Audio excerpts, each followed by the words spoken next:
Avatar Frontiers of Pandora is a game where the main character is not the blue alien you are in control of, the main character is Pandora.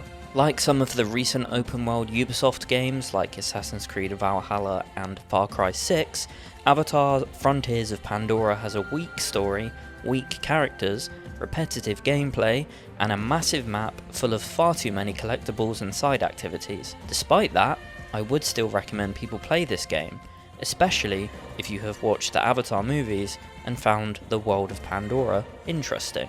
Playing this game on a HDR enabled display with a beefy PC was an incredible experience. The world created in this game is easily one of the most visually stunning video game worlds I have ever experienced. As I mentioned, the main character of this game is Pandora, and the love and care that went into creating this lush, alien world makes this game worth playing.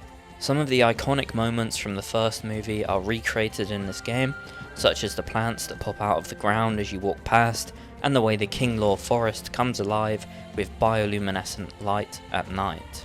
There are also new biomes of Pandora that you will have never seen in the movies, such as the Great Plains and Clouded Forest.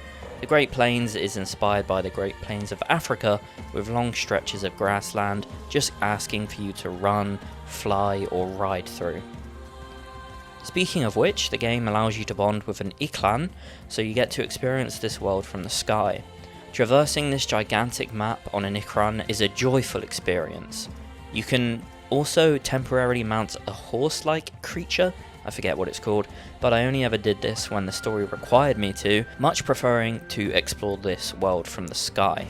The gameplay loop is not great, I'll be honest. It's very Far Cry inspired, in that there are various outposts to clear out, which you can do with stealth or guns blazing, with very minor additional rewards if you clear an outpost with stealth. There are collectibles littered about everywhere, and you unlock more of the map as you explore.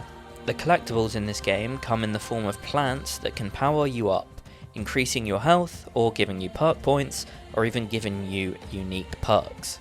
When I first started playing, to be honest, I was annoyed that progression seemed to be locked behind these collectibles or plants. Higher level combat definitely requires you to explore and find these plants, especially if you're playing on harder difficulties. The idea of that really annoyed me, but I grew to understand and enjoy it because it forces you to explore the world of Pandora, which, as I've mentioned, is the best part of this game by far.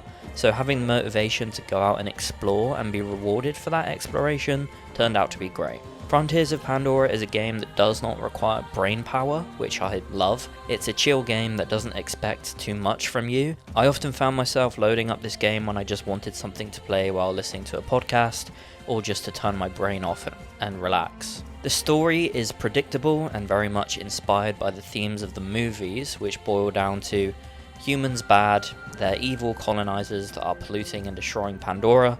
The natives then have to come together and fight back against them to save their homes and protect their clans. The story, like I say, is simple and predictable, but it gives you purpose. You are not just exploring Pandora for the sake of it, the story gives you a reason and a cause to fight for.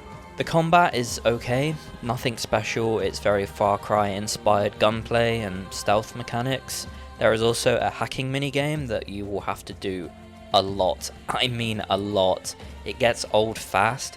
It's my least favourite aspect of the game for sure. There's also hunting, cooking and crafting, which is again kind of Far Cry coded, which all mesh together and give you more reasons to go out and explore to find plants and pelts to upgrade your gear. The DualSense controller enhances the experience with adaptive triggers for gunplay and when collecting plants.